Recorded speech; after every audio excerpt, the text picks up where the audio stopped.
Most people are going to tell you to make a short list of manageable New Year's goals, but I'm going to tell you to do the exact opposite. And let me tell you why. I've been making personal goals for the last 10 years, and I've learned a lot in the process. One of the things that I've discovered that is really helpful is to make a list of what I call dream goals. Dream goals is a giant list where you write down every single goal you wish you could accomplish if you had all the time and energy and resources to accomplish them. What do you actually wish you could work on?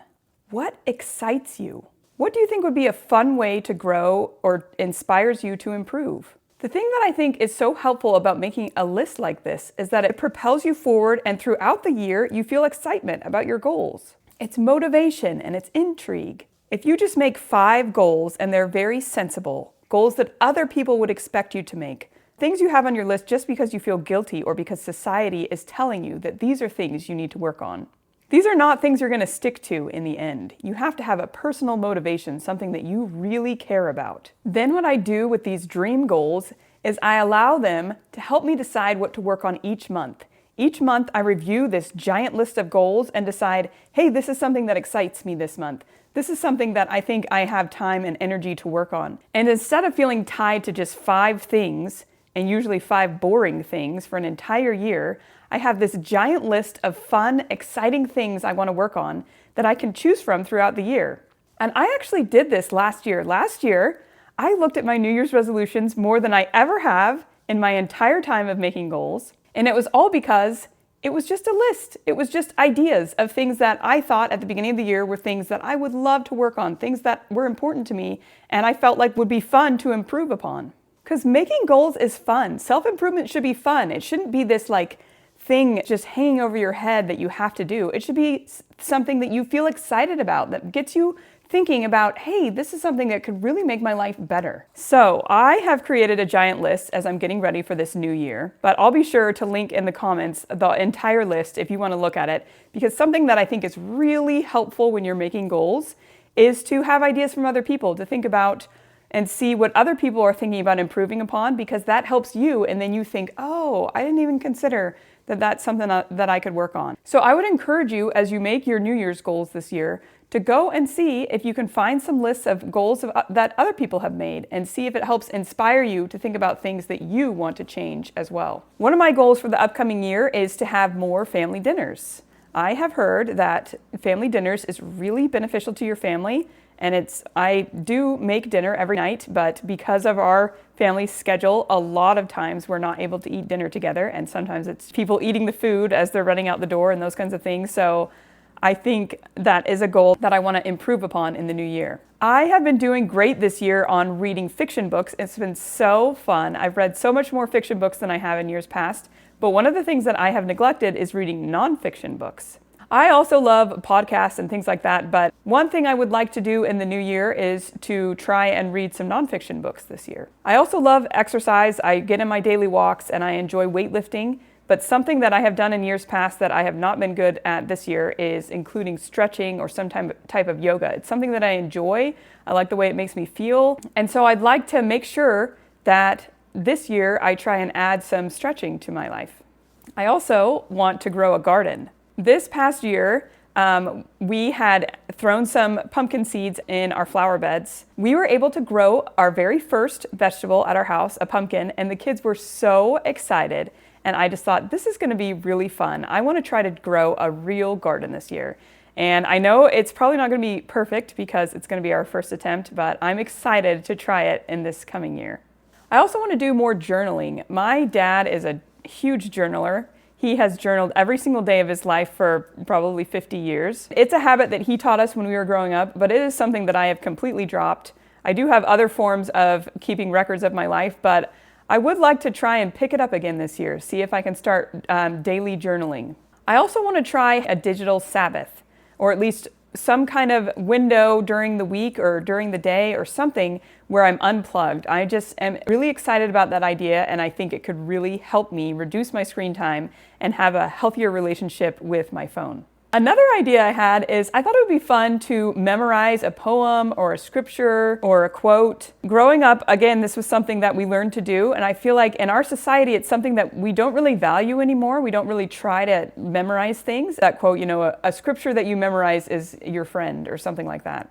And I would say that's true for me when I think about scriptures I've memorized and things like that. I remember those. They just come to mind, right? Because they're part of your memory. So I wanted to try and do some memorization this year. Also, if you've been following along with any of my other goal videos, I have been trying to track my spending, do some daily tracking, and it has been really helpful. And so I want to try and make that more of a habit in the coming year. I also have a goal to be more involved with nonprofits in my community. I think you can make a lot of difference right where you are. That's something I haven't done a lot of where I live. And so I don't know, that's just a goal that I have for this year, to try and be more involved in my community. I also have a hope that I can get a lot of projects done on my computer. I would love to get some photo books made for our family. Some of my family members, they like to do yearly photo books. And I thought that would be really special to have those for our kids to look through. Also, just like digital cleaning, get all the videos off my phone. My phone is just so overloaded. Sometimes it's hard to make videos because I have so much on my phone, and I just thought that would be a good goal for the new year, to try and clean up some of my digital life. And then another goal is to read more to my kids. I used to read a ton to my kids when they were younger. My oldest is now a freshman, and my youngest is in first grade. But because of our schedule, I don't end up reading to her as much, even though that was something that I loved to do and we did a lot of when they were younger. So one of my goals for the new year is to read to her. But then also, I've heard a lot of benefits to reading out loud, even to your older kids. I think it would be fun. I don't know if it's just a dream, but I would like to try and even read to my teenage girls before they go to bed. If we had some kind of novel we could connect on, I think that would be really fun to have a book we could all talk about that I read to them as they fell asleep. I have this new desire inside where I want to read something really hard, like some kind of hard classic, some kind of Tolstoy, Anna Karenina, something.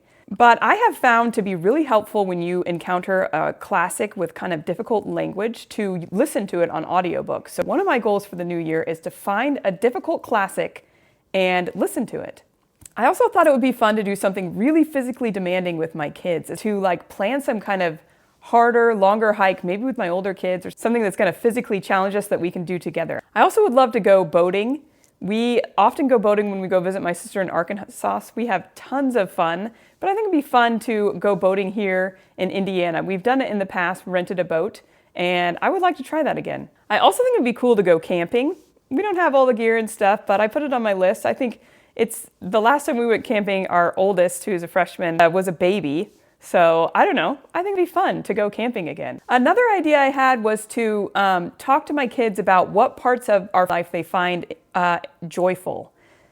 And I wanted to ask them, what we could do to improve to make it so that we have more joy at home. I thought it could be really interesting to find out what kinds of things they actually like that we do as a family. I also heard this idea from another YouTuber about trying to be kind to yourself at the end of the day. I think a lot of times at the end of the day, when you're ready to lay your head on your pillow, you think about the day and you just think, oh, I didn't do that and I didn't do that. And one of the things she talked about was if you just review your day and find a way to be kind to yourself in the things that happen throughout the day. I'm so proud of myself for doing this, and can you believe that I was able to get this done even when I had this going on? And just being more gentle with yourself, I just think is really going to help you. Also, I have plenty of goals around this YouTube channel. One of my goals for the upcoming year is I would love to get monetized. And that feels like a definite dream goal when you see how many subscribers I have. You need to have 1,000 subscribers, and I'm at 12 currently. But hey, you just got to make big goals, and so that's one of my goals for the new year. I also want to be better at posting on Instagram and Facebook. I feel like I'm pretty good at posting on YouTube. I try to post once or twice a week consistently. But I am really bad at posting on Facebook and Instagram. I'm really spotty there, and I would love in the new year to get way better at that. And lastly, I'd love to try and find some out of the ordinary ways to show love and appreciation to my kids and my spouse. I just think that could make life a lot more fun, to try and seek out opportunities that are fun and unique to show love to my family. So this is my big list of dream goals. I don't know, maybe I'll even add more throughout the year. I really think you need to not limit yourself and just go all out and put everything out. It's just really helpful to just clear out your brain and just say, these are all the things that make me excited and I'd love to work on. And then the best part is, throughout the year, as you make goals for the month, you can look back on this list and say, this one looks exciting, or this is something I could really tackle this month. I just find it to be really helpful. Don't hold back. I'm really excited for you in this new year. I'm excited to hear about what kind of goals you come up with, what you decide to work on, and let's share them with each other. Let's try and encourage each other so that both of us can help other people and can become the best version of ourselves, and in turn, make the world a better place. If you're looking for apps that might help you accomplish some of these goals, last week I shared a bunch of ideas of different apps. You can find that here. And then be sure to check back because I'm going to have more videos about goals and what kinds of things you can do to help you accomplish them. And I will talk to you next week.